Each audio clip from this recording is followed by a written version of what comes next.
So it's our benefit that he's here. I don't want to get into biography too much about Chris because I think you all know him well. I will say that he's a person who is educated in a way that to me is very interesting, having studied English literature and then divinity, the Harvard Divinity School, and went on to become a working journalist, indeed the war correspondent for the New York Times. Did a great service, actually, for all people who are interested in these topics as he went from conflict zone to conflict zone, finding stories, reporting out of them at great danger to himself, indeed, and finding. I don't want to upset Chris by suggesting that he found sort of glimpses of hope in some of these cases, but certainly found slivers of humanity that could be reflected back, so we could understand that at the core of these conflicts were real people. He's since left the New York Times. As you know, he's now a full-time author and a speaker. He reports a little bit, writes a regular column, and I want to note that he also spends a good bit of his time as a teacher of inmates in a maximum security prison, and that's very much, I think, an indication of his moral commitments. And I want to say just before I introduce Chris that it's an honor to have him here because I think he acts as an important moral touchstone in the American landscape. So I want you to join me in welcoming Chris Hedges to the University of Toronto. Thank you.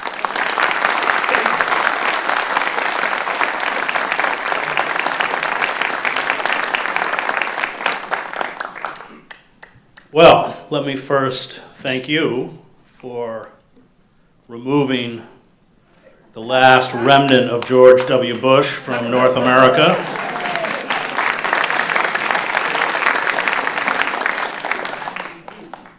I'm going to talk a little bit about my book, Wages of Rebellion, but I'm also going to try and tie it in a little bit to the political landscape in the United States, since I assume some of you are interested in that and may have heard that I have been quite critical of Senator Bernie Sanders' campaign, and it comes out of my own analysis of what's happened.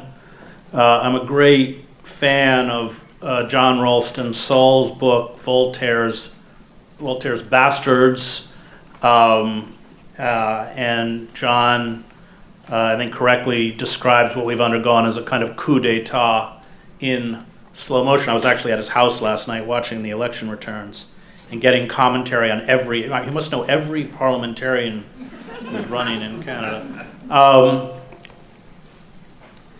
But the rise of the corporate state has left, I think, the fictitious veneer of democracy. And especially in the United States, there's tremendous money and effort. We're on track now to spend $7 billion on these elections. And when you look at all of the structural issues, whether it's Wall Street or imperial war, security and surveillance, austerity itself, there's very little daylight between the Republicans and the Democrats. And the Liberal Party, for me, very much reminds me of the Democratic Party. It was the Liberal Party that pushed through austerity in Canada. Trudeau himself, like Obama, has very little of a political record. I mean, he, of course, was in Parliament, voted for C-51. But watching these elections last night, I was very much reminded of the elections of 2008, where it's very easy to project onto that candidate whatever you want to project onto that candidate. And, I hate to dampen everyone's enthusiasm. We did get rid of Harper, which is a huge step forward. But whether the Liberal Party, which I think in Canada has a kind of tradition of campaigning to the left and ruling from the center and even to the center right, whether you're actually going to get substantial reform, and we need substantial reform, especially starting with our relationship to the ecosystem. Whether you're going to get it, I'm highly doubtful, especially having listened to that very windy 40-minute speech by Trudeau. We have a saying in Arabic, kalam fadi, which means empty talk. Well, there was 40 minutes of empty talk. So the book that I wrote, Wages of Rebellion, The Moral Imperative of Revolt, came out of, the last three books I wrote were kind of trilogy. Death of Liberal Class, where I talked about the destruction of liberal institutions in the United States, and went all the way back to World War I, which is where it began. As Dwight MacDonald, a writer I like very much, wrote, World War I was the rock on which progressive and radical movements were broken. It was done consciously. The creation of the first system of modern mass propaganda, the Creel Commission, which employed the understanding of crowd psychology pioneered by Le Bon, Trotter, Sigmund Freud, and others. The very selective use of the Espionage Act and the Sedition Act to shut down those few voices who held fast to anti-militarism, Emma Goldman, Randolph Bourne, Jane Addams, and others. And that was, I think, the seminal moment in American society. It has done tremendous damage because we entered what MacDonald called after the war the psychosis of permanent war. And he said none of the political theorists of the 19th century had anticipated the psychosis of permanent war. This process by which you're constantly at war with, in the name of communism, with both an internal and an external enemy that allows you to break the back of all of those movements that opened up American democracy. I do teach in a prison, and when you teach in a prison, you have to submit your course exactly the opposite of writing a course proposal that appears in a course catalog where you're trying to entice undergraduates that classes on the lawn and lots of movies and stuff like that. I only had one class on a lawn. I was at Columbia and it was a hot day and my students lobbied me to go out on the lawn and I kind of gripped so we went outside and in the middle of my class, one of my students goes, "Look, that's Henry Kissinger." I said, "All right, everyone's inside."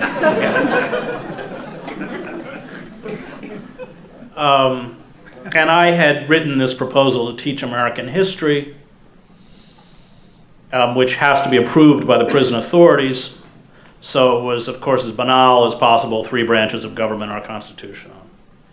And they passed it, and then I bought all of my students Howard Zinn's The People's History of the United States, which is an amazing book, because I think Zinn delineates in that book how we in the United States began with a closed system on purpose, a system that was meant to exclude almost everyone except white, slaveholding, male aristocrats. So not only were African Americans disenfranchised, Native Americans were disenfranchised, women, of course, were disenfranchised, but even white men without property.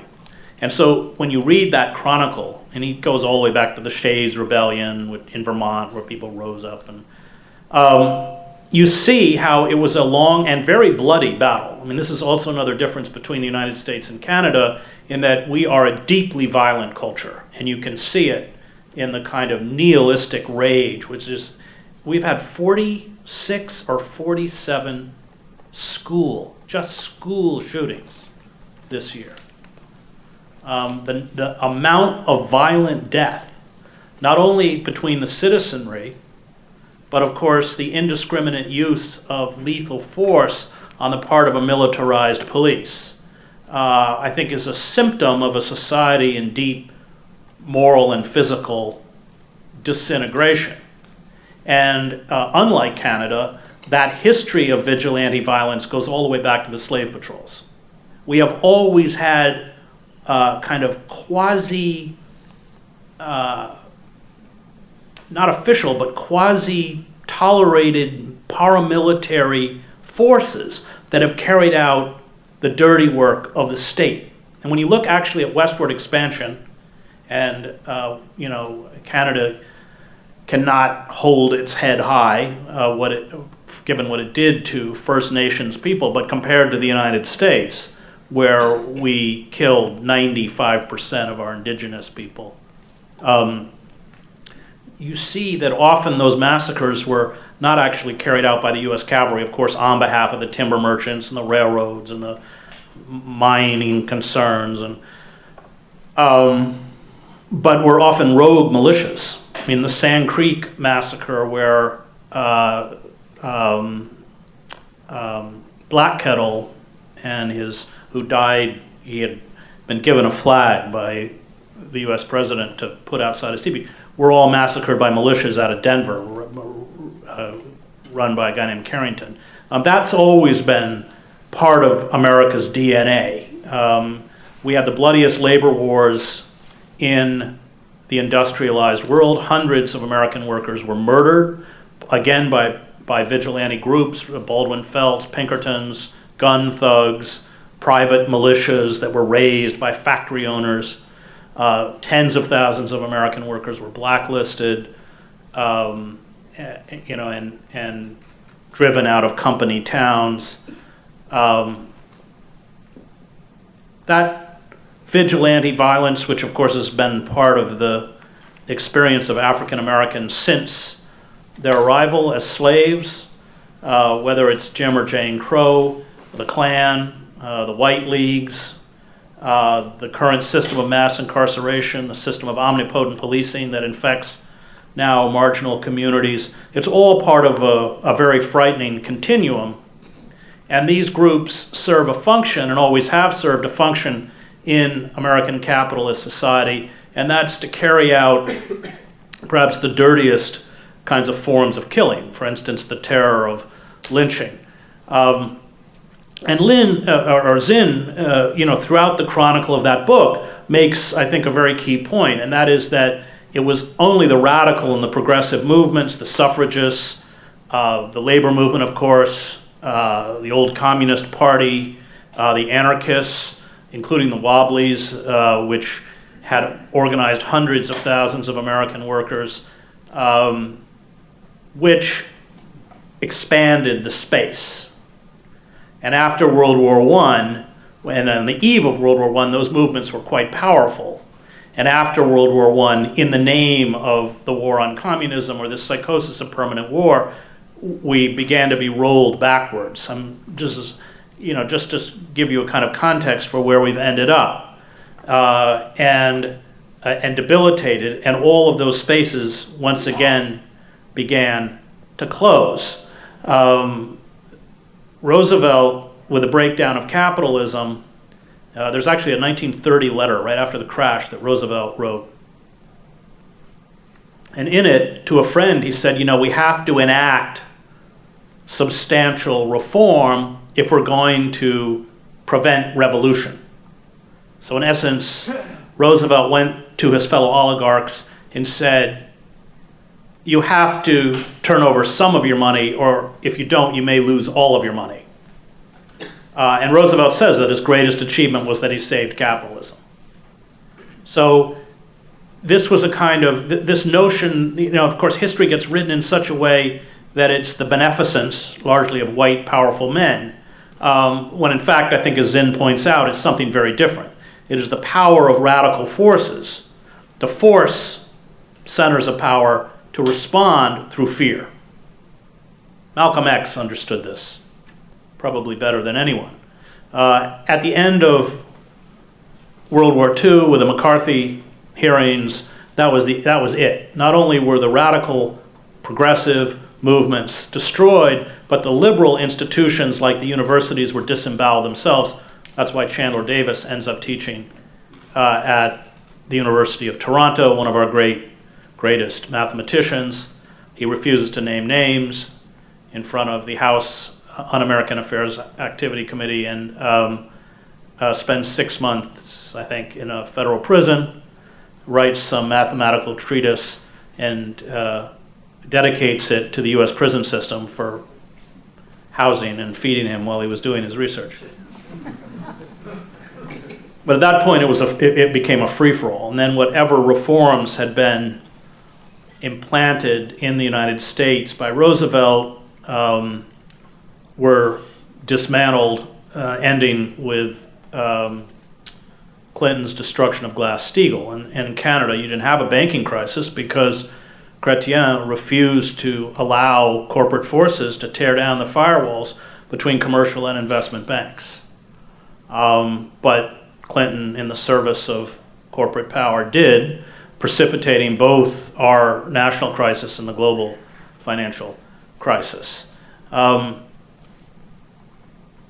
So beginning with the Clinton administration, we began to see the rise of, and I think Trudeau kind of embodies this kind of amorphous faux liberal that speaks in the traditional feel your pain language of liberalism, but assiduously serves corporate power.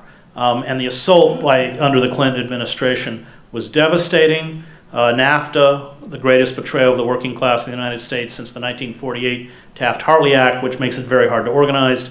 The destruction of welfare.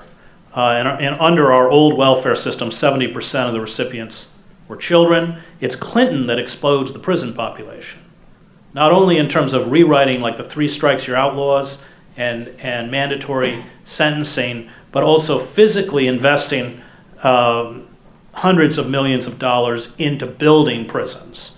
So by the time Clinton finishes his second term, you have close to 2 million people in prison. That's almost an increase of 700,000 prisoners. We now have about 2.2 or 2.3 million. It's Clinton that deregulates the FCC, so you allow all of your media entities to be turned over to about a half dozen corporations. And then, of course, it's Clinton who passes Glass-Steagall. So all of this creates a situation where you transform a party. In essence, Clinton transforms the Democratic Party into the Republican Party. The Democratic Party in the United States would be considered a far-right party. And it pushes the Republican Party so far to the right that it becomes insane, which is how we get Donald Trump and Cruz.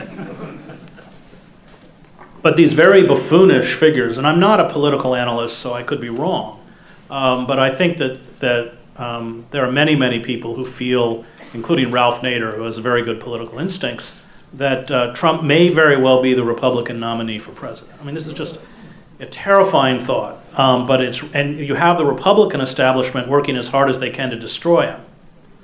But what's happened is that, of course, across the political spectrum, people have just lost faith in the establishment because it's not responding. It's been captured by a corporate cabal that directs all of the machinery of state towards corporate interests.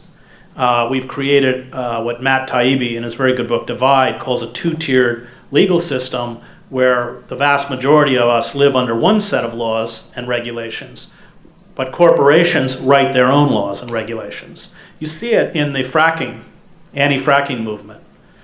And you all have a big job ahead of you to shut down the tar sands because the liberals aren't going to do it for you. I was just in Denver and met with several hundred really impressive anti-fracking activists from around the country, all of whom living out of backpacks. And one of the things that I found very moving was because they spend so much time physically in fracking zones, they suffer the illnesses that people who live in those. So they were showing me they're all the rashes all over their bodies, respiratory problems, nosebleeds, constant headaches. And what they found, I think, is just a window into the ossification of the political system. So they will go into a community in Colorado or Pennsylvania or Oklahoma and do all of that hard work of educating people about the reality of fracking. Organize a community to pass a local ban. We saw this in Denton, Texas. And then the superstructure, either through state legislatures, in the case of the Texas Senate, or the high courts in places like Ohio, ban the ban. So that, and of course they're harassed, they're followed, they're defamed. If they manage to get into a public hearing, they are physically removed by goons that are often company goons, mean, this is a kind of low-level insurgency that I think Canadian activists who have fought the pipeline and the tar sands have seen as well. But the problem is that the most potent weapon that has been used against them is their own government. And that has created a kind of terrible dilemma within the movement. Because then how is it that you resist? And that's kind of the existential question of our time. If we don't stop this rapacious assault by the fossil fuel industry against the ecosystem, it's over. We are squandering the future of our children. We're essentially ensuring that there is no future. And that's what unfettered, unregulated capitalism, corporate capitalism, does by nature. It has no internal limits, of course. It does what it is designed to do, and that is commodify everything. Human beings become commodities. The natural world becomes a commodity that it exploits until exhaustion or collapse. And that's why the environmental crisis is intimately twinned with the economic crisis. Both human beings and the natural world are pure commodities. And at the moment that they become unprofitable to the corporate state, they become, in essence, refuse, ecological refuse or human refuse. And I think much of the nihilistic violence that you're seeing, not only in the United States, but throughout, especially the Middle East, comes out of this ideology of neoliberalism, of whole sections of societies that are cast aside. That's what ISIS is about. It's about, I think there's now an estimated 30,000 foreign fighters in ISIS. And these are people who, especially many of them coming out of these banlieues in Europe, these huge Stalinist housing projects, the endemic racism of countries like France, which of course Harper tried to play exactly this same card here. And what happens with many of these young immigrants is they may have, for instance, been born in Algeria, they may have moved to Lyon at 3 or 4. The French don't consider them French. They go back to Algeria, they're not considered Algerian. There's no place for them in the society. And so they are easily seduced because, in essence, this is an assault on their identity by radical Islam. So that I think that the kind of nihilistic fury that you see embodied in groups of ISIS is kind of intimately twinned with the nihilistic fury that you see with the endemic violence rippling across the American landscape. And Noam Chomsky points out, that it's worth reading Stack, this guy who drove his Cessna into the IRS building in Austin, reading his long manifesto, because he talks about living in substandard housing where everyone's eating dog food, where he and the elderly woman across the only thing there. And this is, in this reconfiguration of a neo-feudal economy, is essentially leaving larger and larger numbers of people behind. And one of the things that worries me about Trudeau is that his response to this structural injustice is to essentially give out cash payments rather than actually address the structural inequities that are, leaving whole sections of our society behind. In the United States now, half of the entire country, these are according to official statistics, lives in poverty. That's a household with $40,000 or below, which most economists would argue is not a fair bar. If you add a category called near poverty, you're pushing up to 2/3 of the country. And we in the United States, one of the things that I did find heartening about Canada is that I once heard Eduardo Galeano get up and give a lecture about the United States, and he should have not given a lecture. So I'm always a little reluctant to start telling Canadians, especially here at UT. But at least from a distance, it appeared to me that Harper was attempting to militarize your society, inculcate it with the same kind of deification of the military that is now very much part of American ideology. And it doesn't strike me that he's succeeded, which is, to your credit. But we in the United States have completely deified the military. And this is extremely dangerous on a couple levels.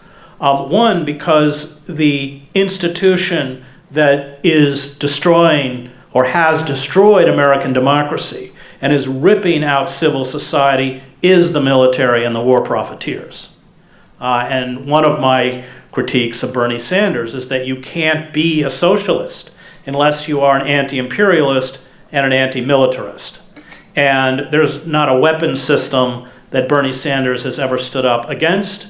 He has voted for all of these military appropriation bills, including the funding for the NSA, the CIA, and I won't even get started on Israel. He's utterly obsequious to the Israeli lobby.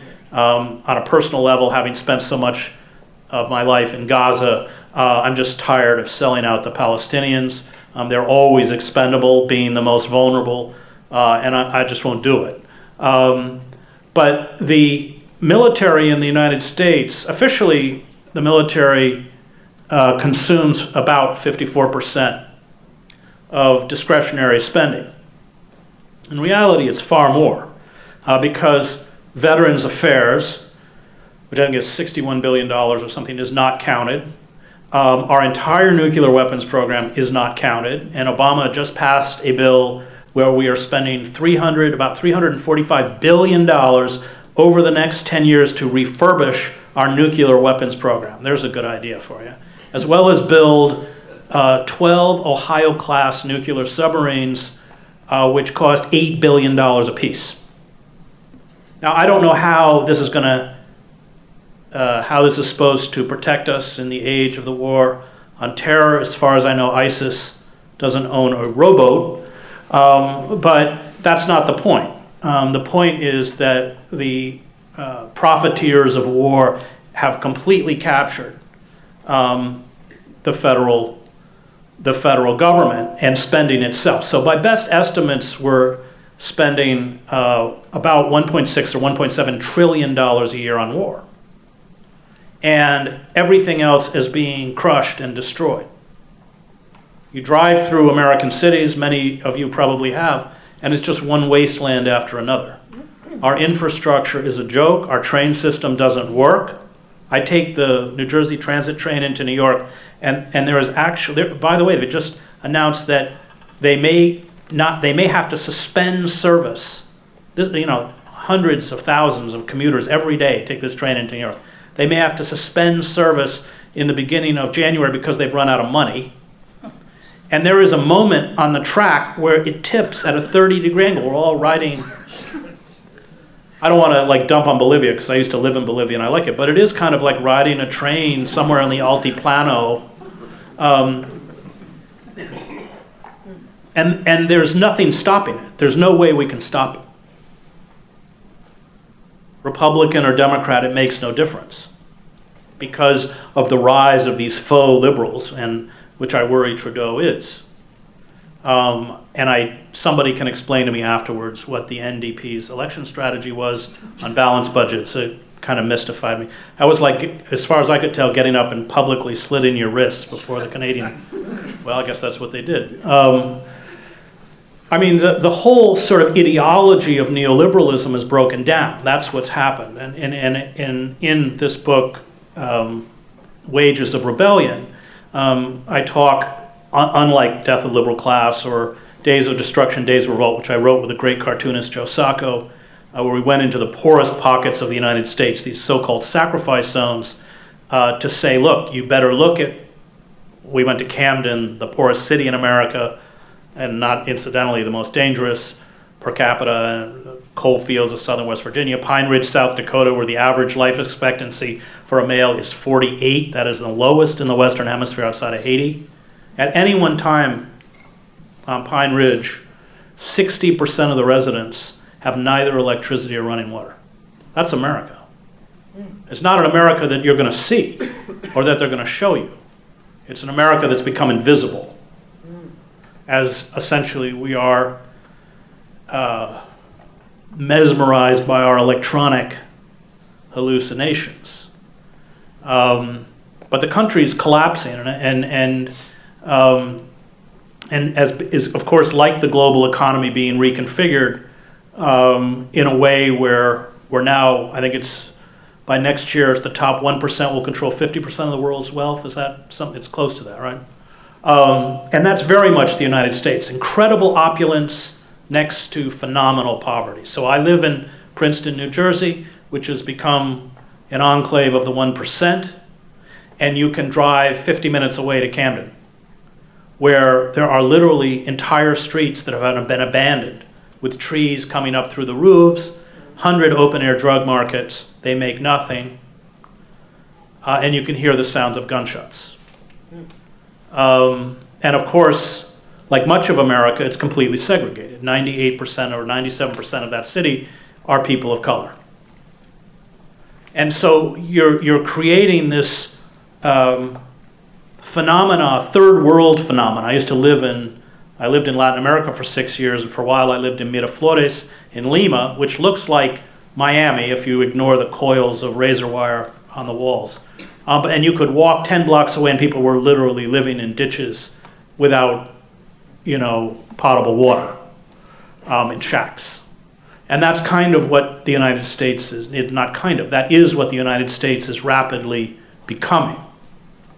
The longer the corporate state is unable to respond to the needs of the citizenry, the longer the corporate state diverts all of the resources and protection to this corporate cabal, then in essence what happens is you engender political paralysis. And by that I mean the state is not able to respond to the most basic needs, rights, or address the most basic grievances of the citizenry. In essence, what the masses want is irrelevant. And there are all sorts of examples to prove that point. So in 2008, constituent calls in Congress were 100-1 against the bailout across the political spectrum, but it passes anyway. Nobody wants wholesale surveillance, and yet even after the revelations of Edward Snowden, wholesale surveillance remains completely in force. People don't want corporations to dominate politics, and the Supreme Court has ruled in a kind of, the seizing of our most basic constitutional rights by judicial fiat, that the right of corporations to dump unlimited sums of cash into the campaign process is protected because it's free speech and is the right to petition the government. Well, some of you may know I sued Barack Obama in federal court over Section 1021 of the National Defense Authorization Act. This is a section that allows the U.S. military to carry out acts of extraordinary rendition of U.S. citizens on the streets of American cities. It allows the military, for the first time in over 150 years, to seize anyone who, quote unquote, substantially supports, that's not a legal term, that's not material support, Al-Qaeda, the Taliban, or something called associated forces, another nebulous term. Strip them of due process, so they will never have access to the judicial system, and hold them indefinitely, or in the language of 1021, until the end of hostilities, which, as we can see, after 14 years in Afghanistan, is a very long time. Now, to everyone's surprise, including our own, we won in the Southern District Court of New York. And Judge Catherine B. Forrest wrote, I think, a very lucid and thoughtful opinion when she gave her ruling. And in that opinion, she said that this opens the way for the government to criminalize not only individuals, but entire categories of people. And she brought up the historical example of the 110,000 Japanese Americans who were interned in World War II.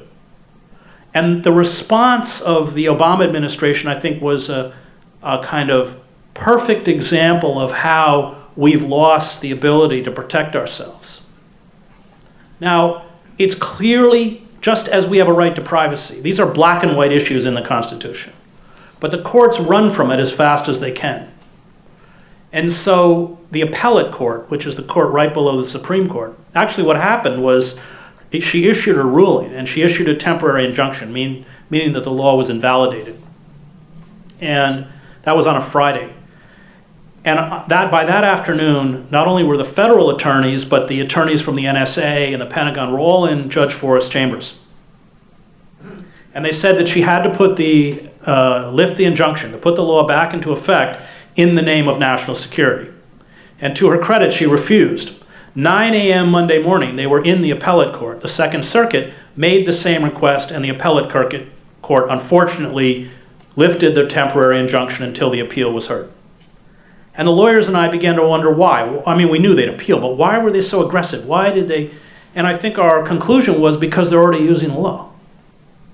That there are most likely US, Pakistani, dual nationals being held in black sites, and if that injunction was allowed to stand and they could ever get out, they could sue the government for contempt of court. So now the Second Circuit is faced with this dilemma, because this is a clearly unconstitutional law, but they don't want to rule on it.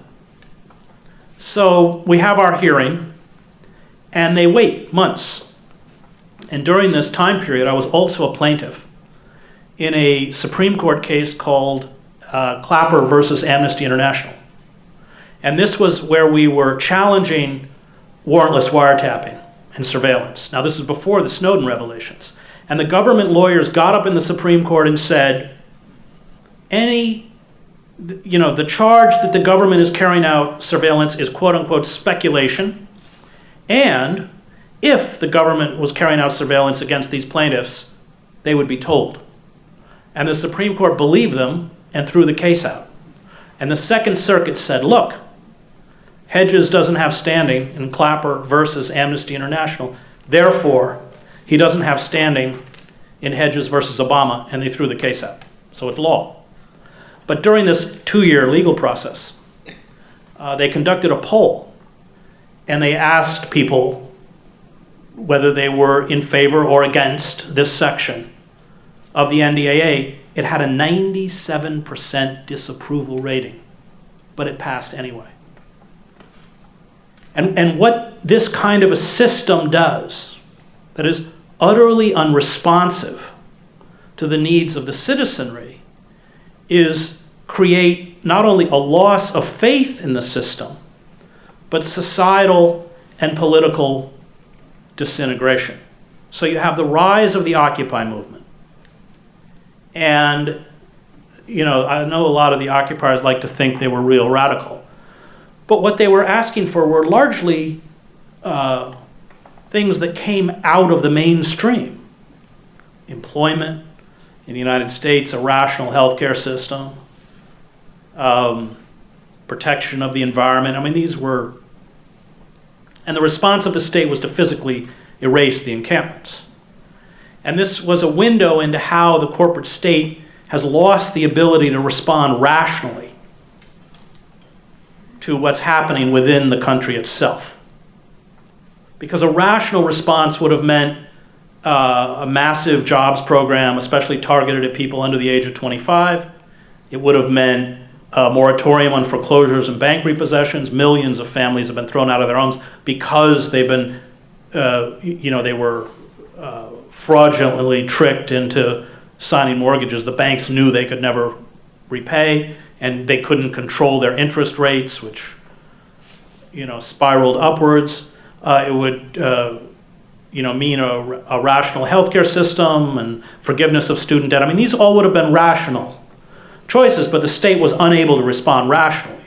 What it did was use force to erase the encampments. And that kind of brings us to where we are today. Because all of those progressive and radical movements have been destroyed, those of us who care about an open society, an egalitarian society, one that protects the vulnerable and gives rights to those who are marginalized within the society, have been severely weakened. And we don't even have the language anymore to describe what's happening to us. While that long tradition of vigilante, white, nativist, racist culture has been empowered. You can see them at the Donald Trump rallies. And I was in Montgomery, Alabama, with the great civil rights attorney Brian Stevenson, who spent his life defending death row inmates in Alabama, not surprisingly, almost all of whom are poor and black. And we were walking through Montgomery. Over 40%, by the way, of black men in Alabama are disenfranchised from the vote because they have felony convictions. And we're walking through Montgomery, and it's one Confederate memorial after another. And Brian said, you know, almost all these memorials were put up in the last 10 years, including when you come into Montgomery, there is a gigantic Confederate flag on the outskirts of the city, one of those giant flags they fly in outside used car dealerships in America. Hopefully Canada spared such poor taste. And half of Montgomery is black. Montgomery is where King began his ministry. It's where Rosa Parks refused to give up her seat on a bus. And right before I got there, they'd done a reenactment of Jefferson Davis's inaugural. Davis, of course, the president of the Confederacy, and Montgomery being the first Southern capital, where all these white guys had dressed up as in Confederate uniforms, and somebody dressed up like Davis, and they'd gone through the center of the city playing Dixie, waving the Confederate flags, and reenacted the inaugural on the steps of the city. And I said, Brian, that's exactly what happened in Yugoslavia, conflict I covered.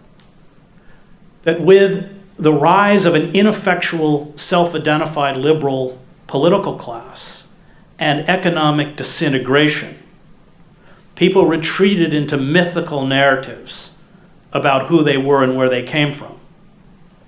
And you can't penetrate those narratives, not by rational discussion. I wrote a book on the Christian right a few years ago called American Fascists, the Christian Right, and the War on America. I was trying to reach out to him. And the engine of that Christo-fascism, which is very powerful in the United States, is economic despair. I had come out of a very liberal religious tradition, and really, I think, went into that book, which took me 2 years to write, with a kind of elitist disdain. But that changed when I heard story after story of bankruptcy, domestic abuse, struggles with addictions, all of the attendant problems that come when communities break down. I went to a pro-life weekend in Valley Forge, Pennsylvania. And it was for post-abortive sisters. And there were about maybe 300 or 400 people there. And when they asked the post-abortive sisters to stand, the whole room stood. And when I went around and started doing interviews, I found out these women had not had an abortion, they had multiple abortions. And you had groups, Priests for Life, and these fundamentalist groups, and they would take these women on retreats for a weekend. And when they got to the retreat, they would give them a doll. And they would tell them, this is the child you murdered. And you have to name the doll, and dress the doll, and bathe the doll, and sleep with the doll. And at the end of the weekend, you have to offer up that child and promise to spend the rest of your life fighting the culture of death, which is us. I didn't understand the pro-life movement until then. And my anger at the Christian right and these megachurches is how they manipulate that despair and that guilt. We don't see it. Hannah Arendt, in The Origins of Totalitarianism, when she writes about totalitarian structures, says they always have two faces. One is propagandistic, and one is indoctrination. So when you go to the church service with the nice music and the plush seats, and that's propaganda. But immediately they pull you into these systems of indoctrination, discipleship, and they swallow all of your educational time, leisure time, religious time, it gets consumed into this structure where they break you down. It has very much the quality of cults. And once people essentially embrace this non-reality based belief system, as the neo-Confederates do, as happened with the ethnic nationalists in Yugoslavia, communication becomes impossible, because you're not only can you not communicate based on verifiable fact, but any attempt to deconstruct their ideology terrifies them, because in essence you're thrusting them back into the world that almost destroyed them. So I went to Detroit for a weekend, for an end times weekend with Tim LaHaye. Detroit being probably an appropriate setting. But what was kind of disturbing was, they have this very graphic description, kind of ghoulish description of what will happen at the end times, and how eyes pop out and the Antichrist comes and all this stuff. But how excited the crowd was at the destruction of the world out there, that secular world that almost took them down. And as things deteriorate in the United States, as the political process remains gripped by this paralysis, then the society fragments along lines that are not dissimilar to any state that disintegrates, including the former Yugoslavia. So figures like Trump or Cruz or Carson, who are buffoonish, in the same way that Radovan Karadzic was buffoonish, in power become extremely dangerous. And the inability on the part of a liberal elite to actually respond, and the decision by that elite to continue to speak in the traditional language of liberalism, means that when they turn on those liberal elites, they turn not just against those political figures, but against liberal democracy itself. And that was very true in Yugoslavia, because they're not wrong. In a sense, Thomas Franks wrote a book, What's the Matter with Kansas, and posited the question, how can people vote against their own interests? I mean, it's a good book, but he's wrong. They're not voting against their own interests. The Democratic Party long ago stopped protecting the interests of working men and women and has been selling them out. And that is becoming incredibly apparent. And my frustration with Sanders is that he has decided to give legitimacy to a party that has been completely complicit in this destruction. And you saw it with the debate. He refused to call Clinton out.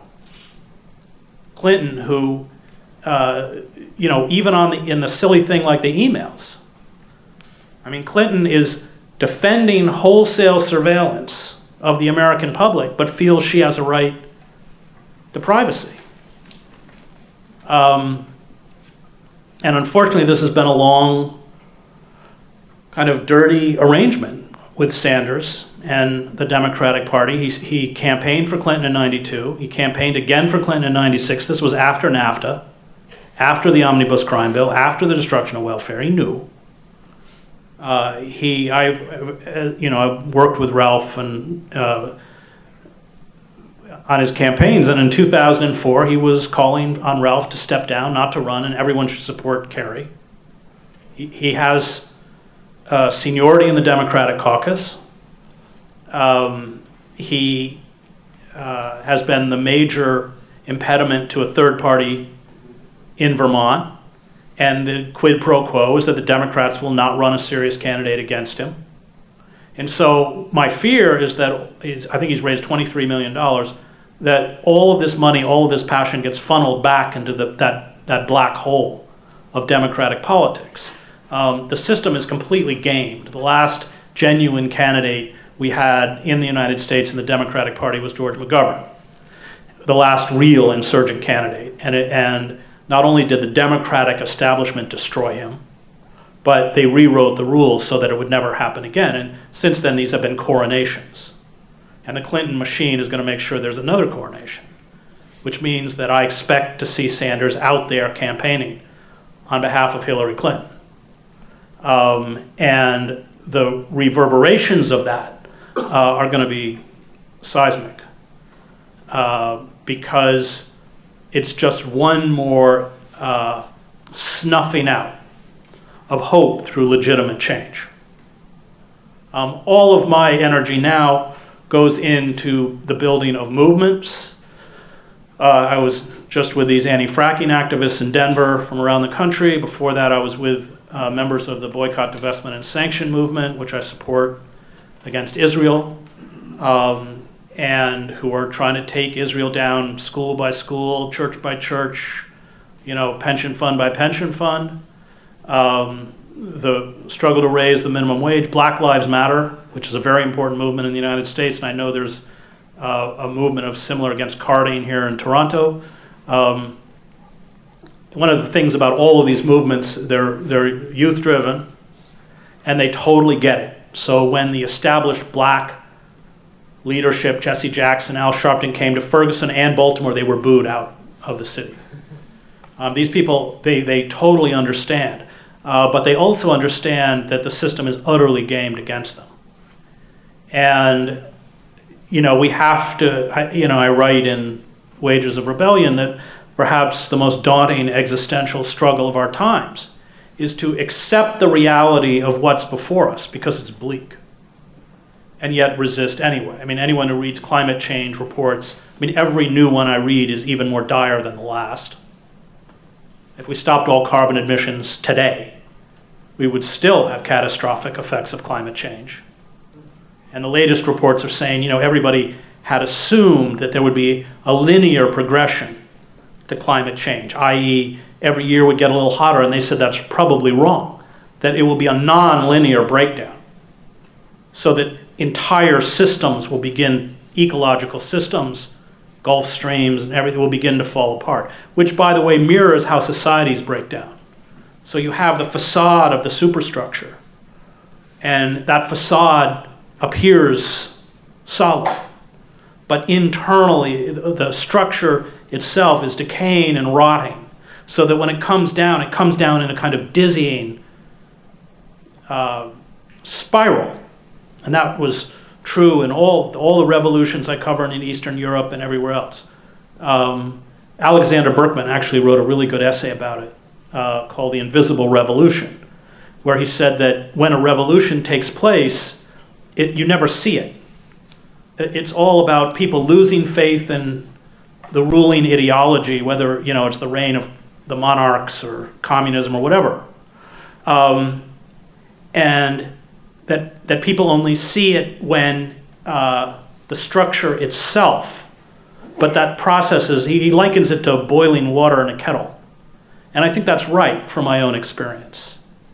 When things collapse, and what it is that triggers the collapse, it's all kind of mysterious. I think a lot of the great writers on revolution, Bakunin, even Lenin and others, have noted this. Lenin, 6 weeks before the Russian Revolution, got up and gave a speech in Switzerland and said, well, those of us who are old will never see revolution in our, next thing you know, he's being ferried courtesy of the Kaiser on a German train to St. Petersburg. So you can't tell what's coming. It's always the ruling class that determines the configuration of revolt. But the longer the ruling elites remain obtuse, the longer the ruling elites not only refuse to respond, but actually extract more and more blood and marrow from the society in the name of austerity, the more they make inevitable blowback. That blowback could be a very frightening proto-fascist right-wing blowback. But blowback there will be. In the breakdown of capitalism, many countries in Europe went one way and the United States went another. But without progressive forces and without an enlightened, imagine if Donald Trump is president, where we are. It's almost frankly, as an American, it's almost inconceivable. I have to kind of fight against the utter irrationality of it.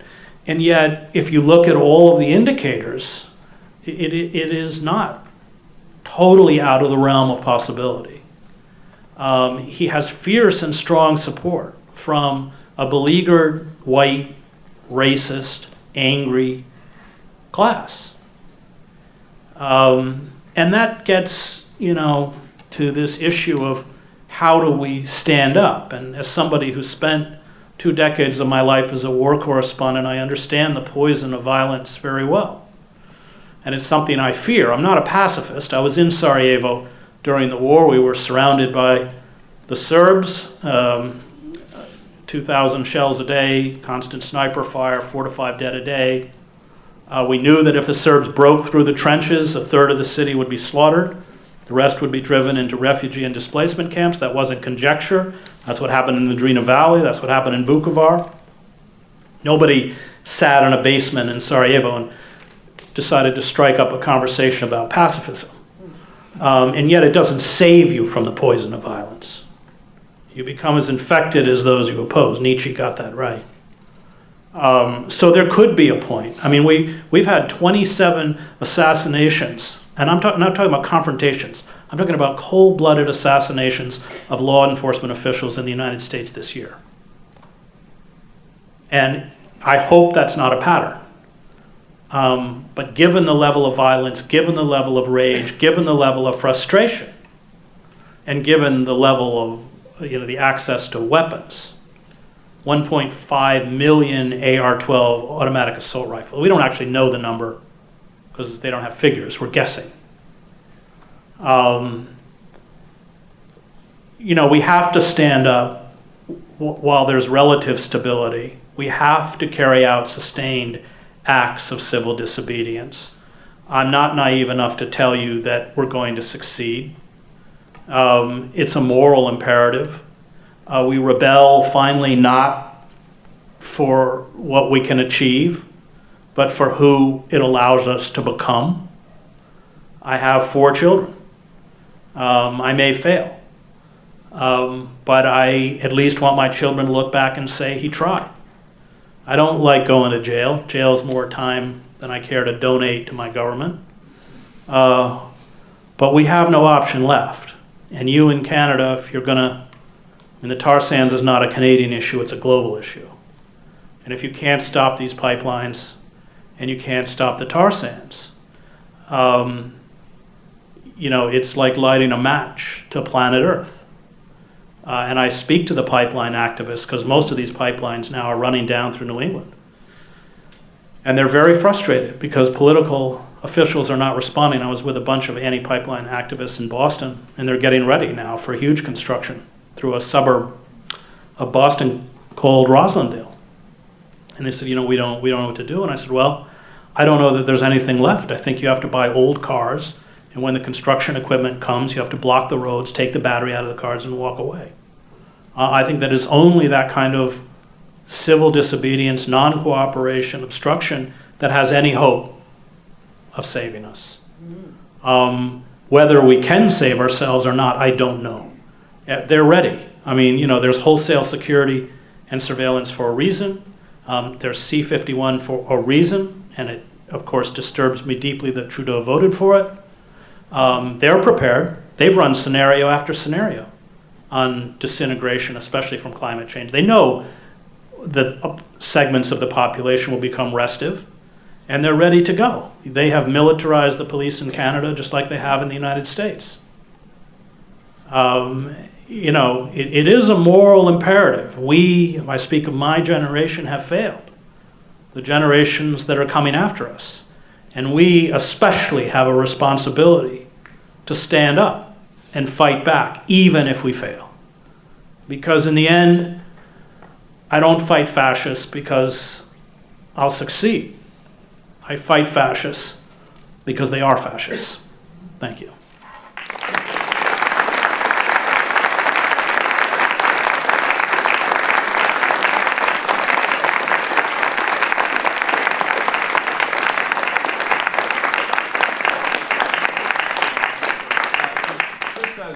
Kindly agreed to take questions. He didn't agree to hear speeches. So if you have questions, I'd invite you to come to the microphone and ask questions of our illustrious speaker. Thanks so much.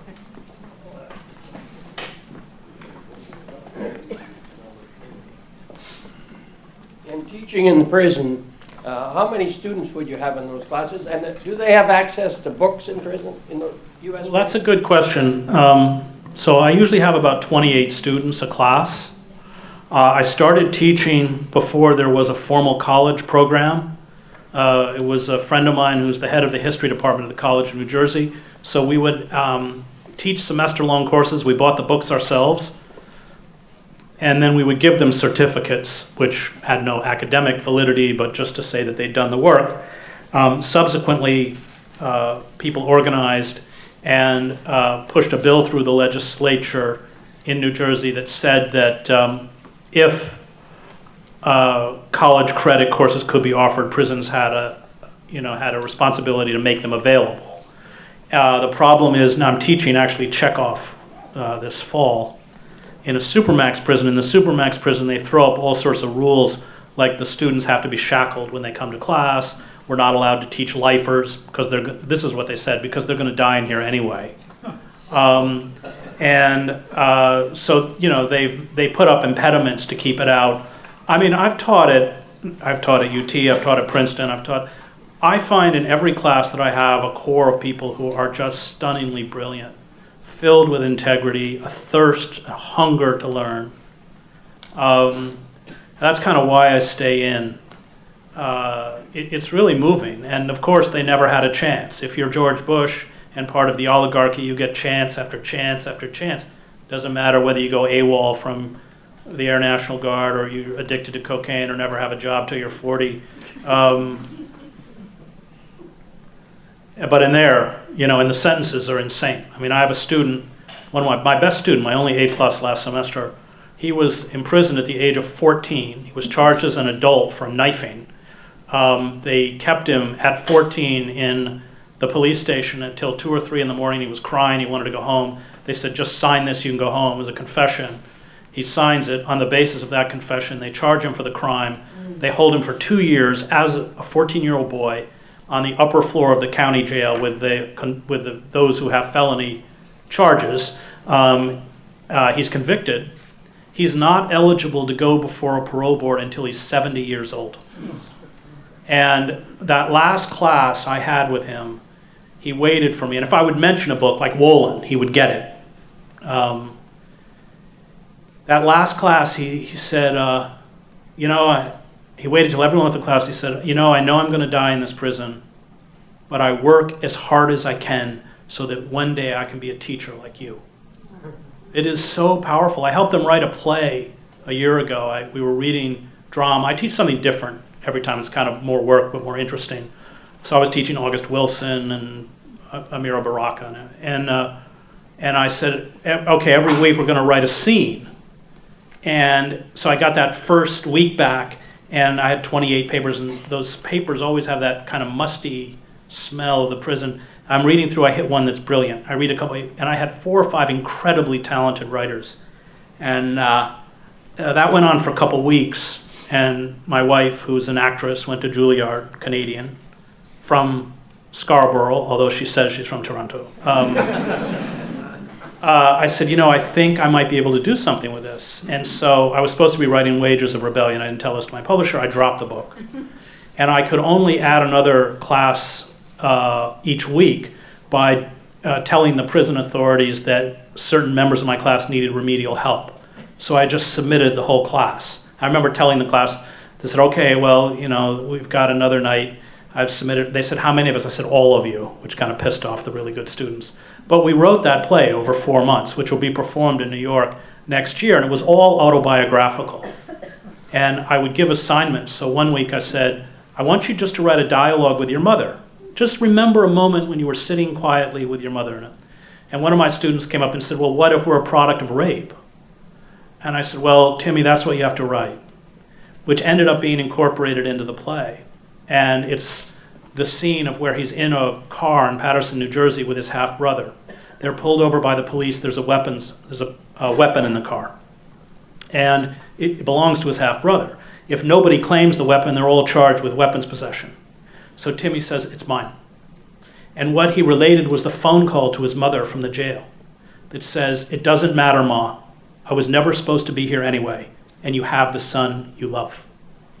And that's why I'm in the prison. Yeah, I mean, it just breaks my heart, what we've done.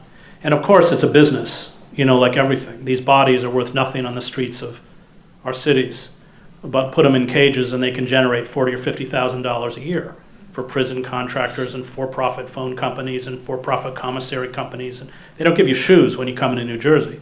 You got to buy them for $45. You only earn $28 a month in prison. I mean, and the phone rates are 4 to 5 times what they are for us, which makes me particularly angry because for children, this is the only connection they have with incarcerated parents.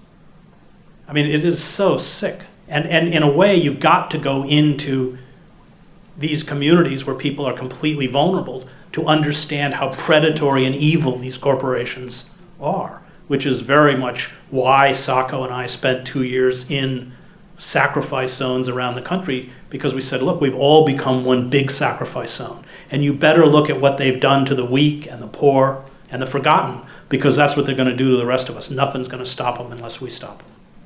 Incidentally, they banned your book in the prisons here. Oh, did they? Yes. Which one? The one down in Kingston, I couldn't get it in. Oh, really? Which one? This one. We need to sue them. To run the public library must have it, No, there's no connection to the public library. They're not hooked up.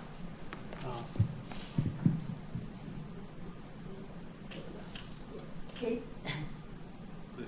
Thank you very, very much. Or, maybe we should go back and forth. So let's go over there and then we'll come back. Oh, she was. Okay. All right, go ahead. Thank you very much. Yes, thank you very much indeed. It's a very depressing picture, and I guess you just want to wake us up to reality. We not only had the election last night in Canada, which was a wonderful surprise to just about everybody, because we have thrown out Stephen Harper and his gang, but above all, it's Stephen Harper. It's been thrown out. Now, about 2 or 3 weeks ago in Toronto, we also had Ralph Nader. Ralph's a good friend of mine. Wonderfully inspiring. And he gave us a great deal of hope. And he said that something like 1% of the population that is informed and active can ultimately defeat the 1% of the population that is the big money and the big power mongers. I think that the people in Canada last night, it was just wonderful to watch. It was like a revolution itself, because people were getting hope. Now, is all of this a delusion, or can we turn things around? I feel that we've got to. Well, of course, we've got to. Of course we have to. And what Ralph is referring to is that they have done studies, Chenoweth and the other author, that 3 to 5% of a population that is militant and sustained in terms of resistance has the capacity to that's all you need in terms of overthrowing a despotic system. That's where our hope lies. I don't have hope in political figures anymore. I'm with Popper, Karl Popper, in The Open Society and Its Enemies says the question is not how do you get good people to rule. That, Popper says, is the wrong question. Most people attracted to power, Popper writes, are at best mediocre or venal. The question is, how do you make the power elite frightened of you? And that's why Nixon was the last liberal president we had, as Ralph points out, because he was frightened of movements. And there's a scene in Kissinger's memoirs, do not buy the book, where it's 1971, there are buses and city buses, empty city buses, end to end around the White House. And Nixon's wringing his hands, looking out the window, going, Henry, they're going to break through the barricades and get us. And that's where we want people in power to be. But it's our job to put them there. Go ahead. So, I'm all for, military action. That's cool and all, but like realistically in today's society, I'm not gonna go pick up an AK and like run downtown. Well, I hope it's pretty clear that I'm not advocating picking up an AK. I know, but that's just kind of a joke of mine. So like for me, someone who's young and really has no idea about the world right now, something like that.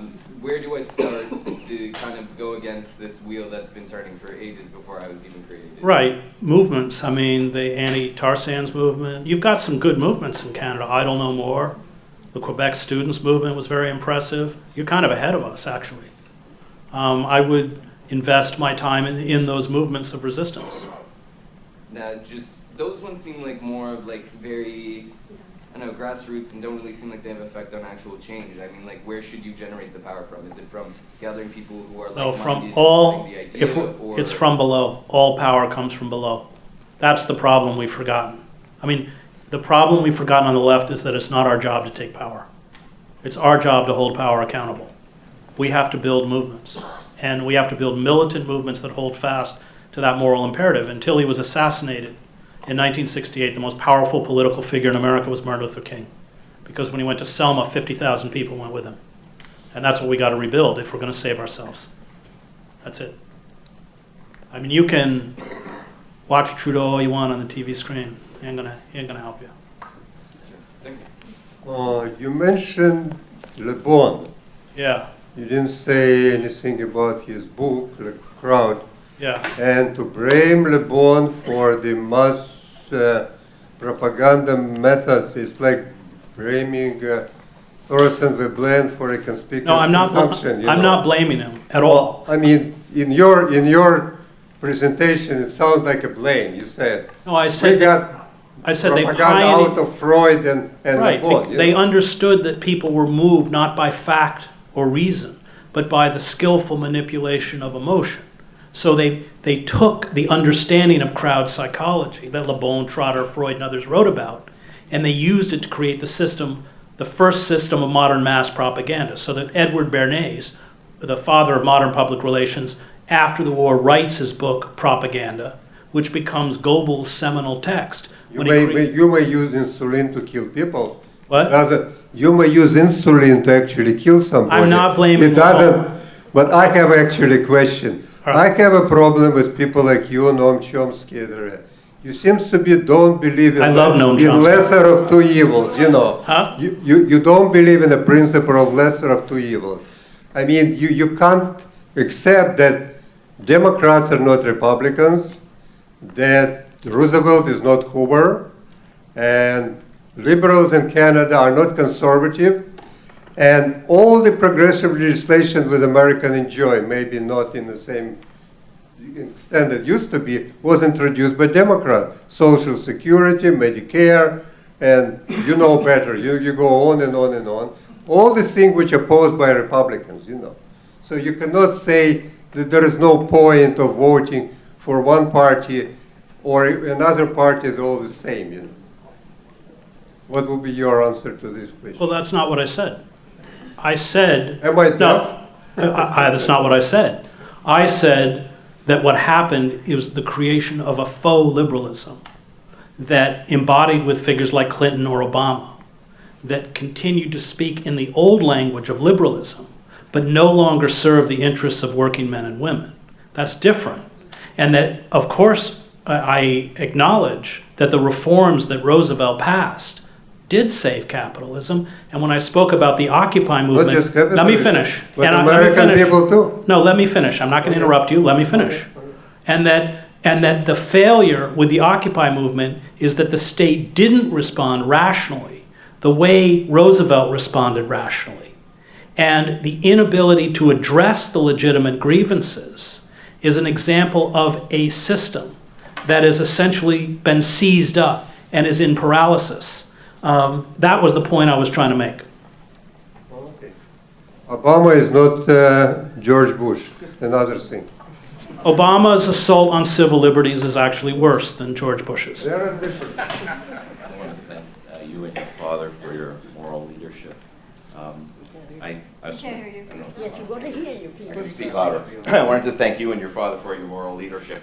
I was wondering if you still hold the same position as you have both held in the past, that business schools don't belong on the university campus. Yeah, I do. That's fine. Might I point out the proper academic purpose of a business school? I'm self-employed, but I'm a physician, but we can be corrupt too.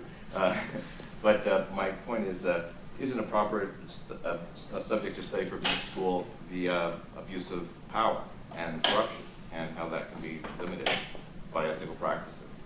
Well, what corporation's going to fund that business school? Well, it's the same thing that will fund the humanities. Well, the humanities are under horrific assault. Right. Corporations are destroying the humanities because the humanities teach you to challenge structures and assumptions. I'm not going to speak for Canada, but the humanities are withering away in the United States. I spoke at the University of Washington. They had a 10% budget cut. They have a big gleaming business school. And their response was not to cut across the board, but to abolish the theater and the philosophy department. No, the humanities, because especially in state universities, departments now have to raise their own money, including sometimes their own salaries. The humanities are dying. It's becoming completely vocational. And business schools are about manipulation. That manipulation has no place on a university campus, in my mind. Right, I agree. I've seen publications from Australian universities about the intersection between bullying and corruption in businesses. I mean, it is being published. Well, you look at Goldman Sachs. It's interesting because they carry out a process of hazing when you're hired that it replicates the hazing in a fraternity. So, they do all sorts of things because they want to weed out those who are not going to be completely compliant. And one of the things they will do is, as a young, newly hired employee of Goldman Sachs, you'll be called for a 6 o'clock meeting in a boardroom, and nobody will show up until 10 o'clock. And anyone who gets up at 8:30 and goes, "I'm out of here," they're fired. That's where you have Goldman Sachs employees sleeping under their desks. It's about breaking you down. Any sense of individualism, any sense of autonomy, any sense of moral independence. That's what corporate culture does, which is, as Hannah Arendt writes, it's the rule of nobody. It's faceless, which, as she points out, is the most cruel form of rulership. And having taught at Princeton, one of the things that breaks my heart is that first week, you have 18-year-old women in formal gowns and 18-year-old young men in tuxedos, and they're going off to the eating clubs to bid so that hopefully they can get into Ivy, because that's where Goldman Sachs recruits from. They're networking. And I'm thinking, boy, you have just stolen their childhood. You've stolen everything from them. I'm not going to speak about my daughter's at UBC, which is a great school, but having watched, I speak at a lot of colleges across the states, and it's really frightening what's happening. People are trained not how to think, but what to think.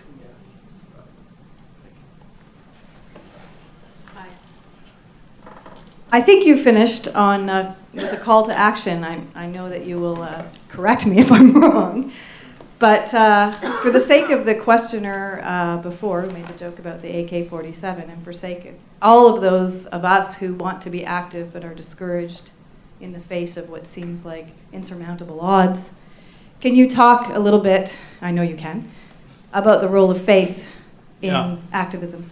Well, I end the book by pulling this concept from the theologian Reinhold Niebuhr about sublime madness, and also talking a lot about the power of the human imagination, where Niebuhr says that in moments of extremity, liberalism is too little emotional, too intellectual, too ineffectual, too weak a force. That those who rise up are endowed with what he calls sublime madness. Those who take on monolithic centers of power against what appears to be insurmountable odds. And I talk about the Zapatistas. NAFTA's passed. There's literally 6 of them. And I interview people who I think embody this. Julian Assange, Jeremy Hammond, who I interview in jail. Mumia Abu-Jamal, the great black revolutionary. I interview him in Frackville in prison. Because I also want people to know the cost when you rise up. I don't want them to be, you're not rewarded for virtue. if you hold fast, you know, and the state deems you a threat, they're going to attempt to destroy you, and they often do destroy. Most rebels don't succeed. And yet I think Hannah Arendt also understood this when she writes that, you know, and she herself, who had, although not a Zionist, after she got out of the University of Heidelberg, she said that, you know, she had to unlearn everything she had learned at university to become a moral human being. So she joins an underground group that is Zionist and is helping young Jews flee to Palestine. And she's eventually picked up by the Gestapo. She's held for 3 weeks. She's almost killed, which a lot of people don't know. She's expelled from the country. She's stripped of her German citizenship, and she becomes stateless. And she said, you know, in moments of extremity, it's not those who say this oughtn't to be done, or this, it's those who say, I can't. She also says, when I look back on my time in Nazi Germany, I say, thank God I wasn't innocent. Because to be innocent under a system of radical evil, to quote Kant, is to be complicit. And I think that, you know, I spend a lot of time at the end of the book talking about faith. Because for me, that is what faith is. It is about rising up against injustice. Not because you're going to succeed, but because, as Kant says, if justice perishes, life on earth has lost its meaning. And that requires faith, because we have to, if we don't accept the bleakness of what's before us, if we indulge in this kind of cultural mania for hope, it's just the ingesting of another illusion. We have to accept how bleak it is. And then we have to rise up anyway. And at the beginning of the book, I said that is the great existential crisis of our time. At once to understand and accept the reality before us and yet resist. And I spend a lot of time at the end of the book quoting Harold Goddard, the great Shakespearean scholar. He wrote The Meaning of Shakespeare in 2 volumes, which all Shakespeare and English professors hate, because he found, as I do, in Shakespeare an understanding of what it means to be a moral being. And I also quote the great theologian James Cone. And they talk about, you know, what sustains you. It is the human imagination. And there's a quote in the book from, I think it's Richard Wright, and he said, you know, songs, chants, poetry, he's talking about African Americans, that's what we had in place of freedom. And we have to, any successful revolution is intimately tied to the arts. Everyone. Because that's what's going to sustain us. Not giving us Pollyannish views of victory, but to nourish the human imagination, to create structures of community. That's what the blues are about. And the blues are a powerful force, at once expressing the despair of African Americans in the South at Jim Crow, the terror, the discrimination, and yet through that expression, empowering everyone who hears it, because it creates a community, it creates a solidarity, it speaks an undeniable truth that the rest of the society is not speaking. And so, I was arrested in front of the White House a couple years ago with 133 veterans from the war in Iraq and Afghanistan. And it was winter, it was snowing. Blues musician Watermelon Slim, also a Vietnam veteran, played taps on his harmonica. The veterans folded a flag from that had been given by a family of a kid who had been killed in Afghanistan a couple weeks before. Everybody fell silent. Somebody beat a drum. And in utter silence, in single file, all of these veterans, many of whom had been severely wounded emotionally, psychologically, physically, many of them crying, walked to the White House fence and didn't move. And when we were being cuffed, it turns out that the police had been in the National Guard and had been in Afghanistan, and they would cuff us, and they would whisper, "Keep protesting." Now, that's where I told all those veterans, "You're my church." It's on YouTube, by the way. You can watch everything on YouTube. But that's, we didn't stop the wars. We all went off to jail. But it was so empowering, and it was so moving. And I think that when we rise up in those acts of resistance, and there's someone standing to the left of us and someone standing to the right of us, that will give us, for lack of a better word, the spiritual power to go forward. We may not succeed. I like Beckett a lot. I like Chekhov. I mean, these are bleak writers. And yet they also understand, both Chekhov and Beckett, the importance of resistance as an affirmation of the forces of life. I mean, Chekhov was a doctor. He himself had tuberculosis from the early 20s. And, even he'd spend his mornings coughing up blood on his country estate, and he treated all the peasants for free. And, they'd be banging on the door in the middle of the night, and off he'd go. He understood the bleakness, and yet he resisted. And that's the end of Beckett's The Unnameable, the last chapter, last paragraph, where he goes, I can't go on, I can't. And then it goes, I must go on. And I think that that's what faith is for me. And, Father Daniel Berrigan, who baptized my youngest daughter, said it best. He said, faith is the belief that the good draws to it the good, or at least the good insofar as we can determine it. And then we have to let it go. The Buddhists call it karma. We don't know where it goes. All the empirical evidence around us may tell us that it goes nowhere. But it doesn't invalidate what we've done. Because when you stand up, when you, as Václav Havel says in his 1978 essay, The Power of the Powerless, when you speak, when you live in truth, when you speak truth, not to power, but about power, all sorts of people who may not be standing up with you hear it. And I've seen that. So I'm in Prague for the Velvet Revolution. I'm in the Magic Lantern Theater every night with Havel and Dinsmore and Klaus. And there's posters all over the city of Jan Pollock, a young Charles University student who, to protest the Soviet invasion in 1968, goes to Wenceslas Square and lights himself on fire. 4 days later, he dies of his burns. His funeral is a non-event. It's not covered by state media. The funeral procession is broken up by the police, most of them his fellow students. When his grave becomes a shrine, his body is exhumed and cremated, and his ashes are given to his mother, and she's told she cannot rebury them.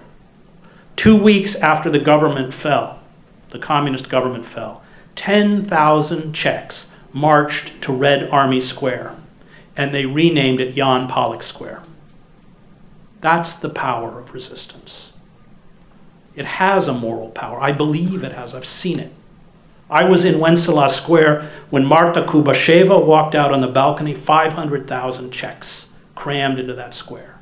In 1968, she had recorded an anthem of defiance called A Prayer for Marta that had been broadcast over the airwaves. And the response of the pro-Soviet regime, after they overthrew Dubček, was to destroy her recording stock, ban her voice from the airwaves. And in the intervening years, she had worked on an assembly line in a toy factory. That was 1968. In 1989, she walked out on that balcony, and she began to sing the prayer for Martha. And every Czech in that crowd knew every word. That is the moral power of resistance. It has a power that ripples outward. It's why the power elites are so frightened of it. And that, for me, is what it means to have faith, what it means to have a spiritual core. Spirituality is not, how is it with me?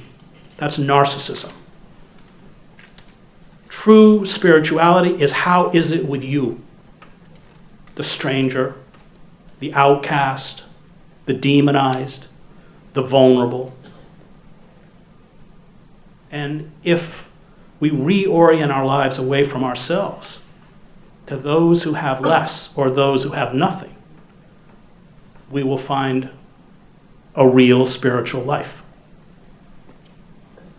Can you join me in thanking